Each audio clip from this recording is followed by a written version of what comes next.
parece una vinculación entre sonidos, ¿verdad? El fa, el león, el color encarnado, los cabellos, el arco de música, ¿no? Un eje que atraviesa distintos órdenes. Una razón discursiva dice, bueno, ¿y esas cosas qué tienen que ver? ¿Qué tiene que ver el sonido fa con el color amarillo, o con el arco de música, o con el león?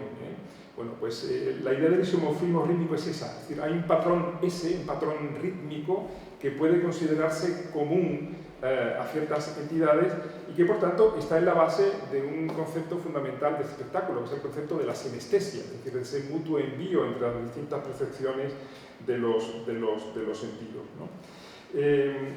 En el fondo, para que ustedes se den cuenta de ese amasijo de referencias y de esa riqueza abrumadora de connotaciones culturales que contiene el libro de Schneider, la siguiente lámina, que es la famosa lámina número 12, puede dar un poco una idea de ese trabajo absolutamente abrumador de arqueología cultural que decíamos, una lámina donde todos esos elementos, figuras geométricas, sonidos, colores, animales, ritos de paso, edades del hombre, estaciones, etcétera, signos zodiacales, se ponen en comunicación, ¿no?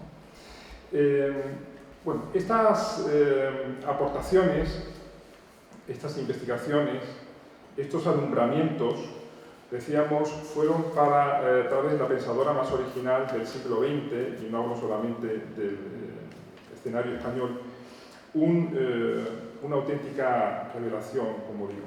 En la siguiente diapositiva podemos ver una imagen de nuestra María Zambrano con su inseparable hermana Araceli Zambrano en Roma, en los años romanos, y fueron justamente en esos años en donde Zambrano entra en contacto con la obra de Schneider, ¿no? De hecho, llegó a conocerlo personalmente en una tarde-noche del año 1961, al parecer, en conexión con este grupo de amigos, Elena Croce, Lemiret Sola, Vittoria Campo y otros que participaban un poco de ese mismo ideario, de ese mismo interés por lo simbólico, de ese mismo interés por las relaciones sinestésicas, por lo sagrado, etcétera, etcétera.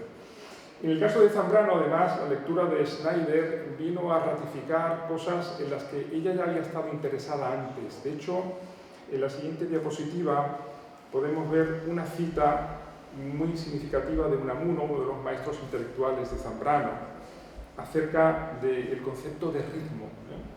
Es un artículo muy interesante que está en la biblioteca personal de María Zambrano, en Vélez Málaga, en la fundación que allí acoge todo su legado, y en el que Unamuno dice que el elemento esencial, definitorio de cada ente es un cierto ritmo, y que cambiar de ritmo, cosa que a él le llevaría mucho tiempo explicar, consiste en un cambio o genera un cambio de la más íntima sustancia.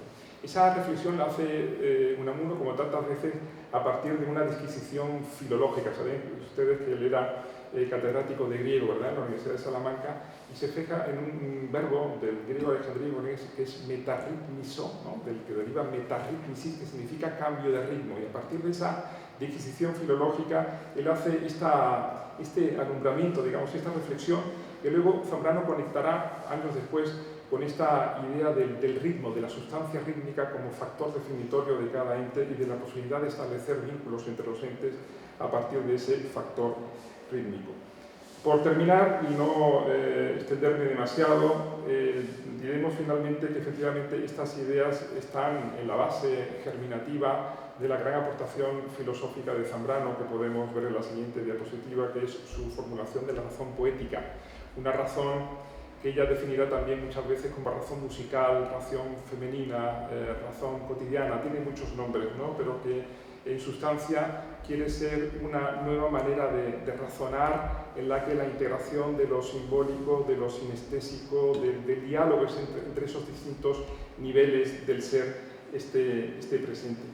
En última instancia, todo este patrimonio teórico no deja de ser muy antiguo, tan antiguo como la escuela pitagórica, tan antiguo como Platón, tan antiguo como Plotino y los neoplatónicos, tan antiguo como los artistas y los pensadores románticos. Es una creencia, es una intuición, es una certeza presente en el alma romántica, justamente esa de que el mundo suena, que el mundo es una función esencialmente vibratoria, y de que hay una armonía mundi, de que hay una suerte de frecuencia secreta, inaudible, que se materializa luego en lo sólido, en los seres, pero que está como base esencial de aquello que nos constituye. Es una intuición, por tanto, una certeza realmente con profundas raíces en nuestra historia cultural.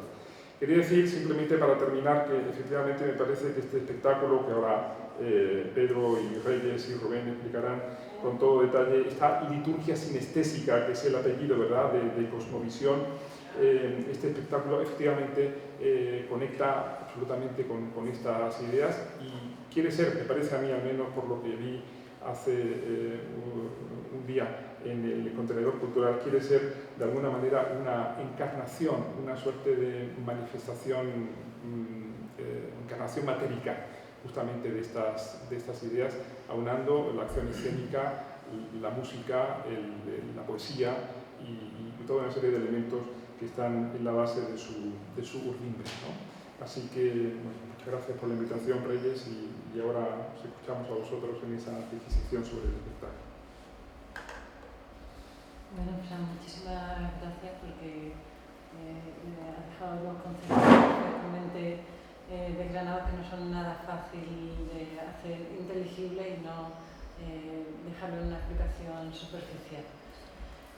Pues voy a dar paso ahora a Rubén Díez, que es el compositor de la obra junto conmigo y también realiza la función como intérprete de organista.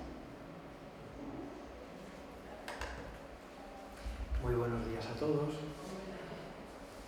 Y como en cualquier libro, siempre uno debe empezar por el principio, ¿no? Hay un capítulo del Evangelio de San Juan que comienza así: en el principio era el verbo, era la palabra. Y yo creo que eso es lo principal que en este momento habría que, en mi campo específico, explicar. Es la palabra órgano.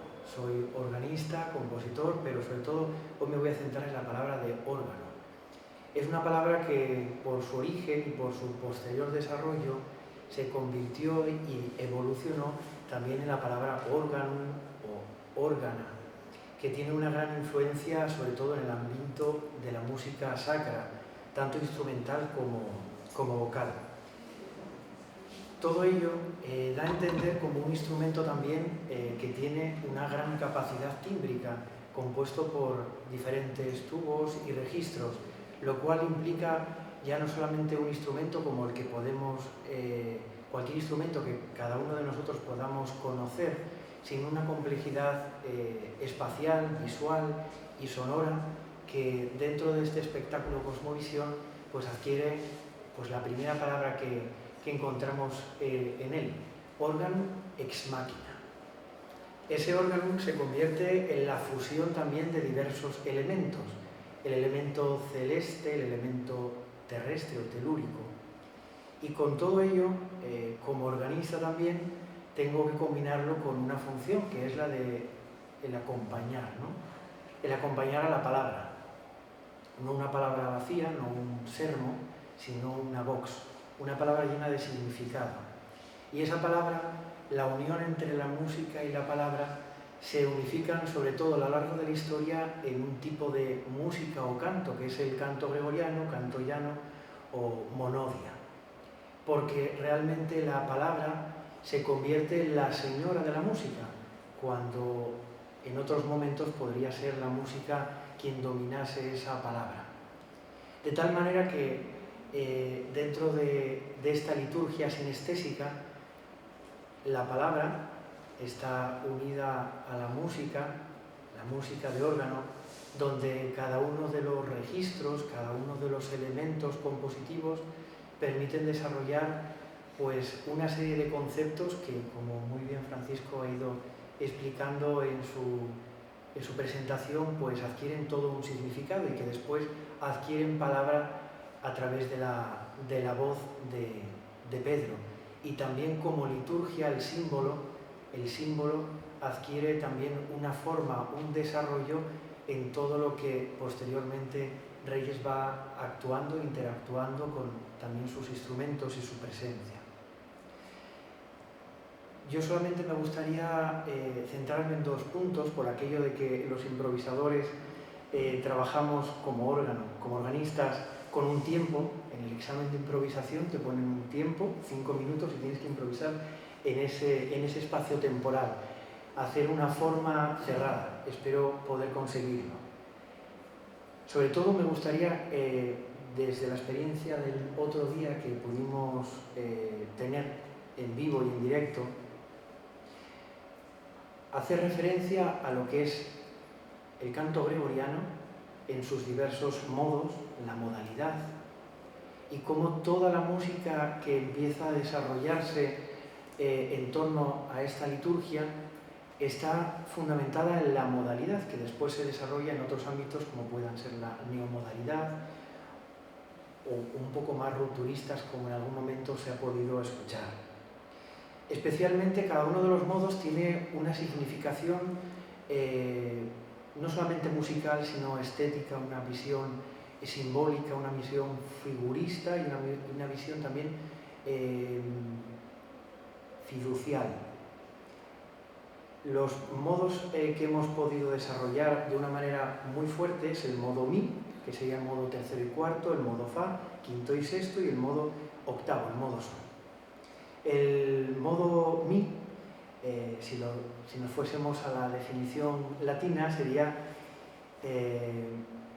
una iniciación a aquello que se mueve. Traducido al español, aunque ya lo he dicho en castellano, sería aquello que es excitable, modesto y serio. El modo Fa sería el voluptuoso y lamentable, aquel alegre y que intenta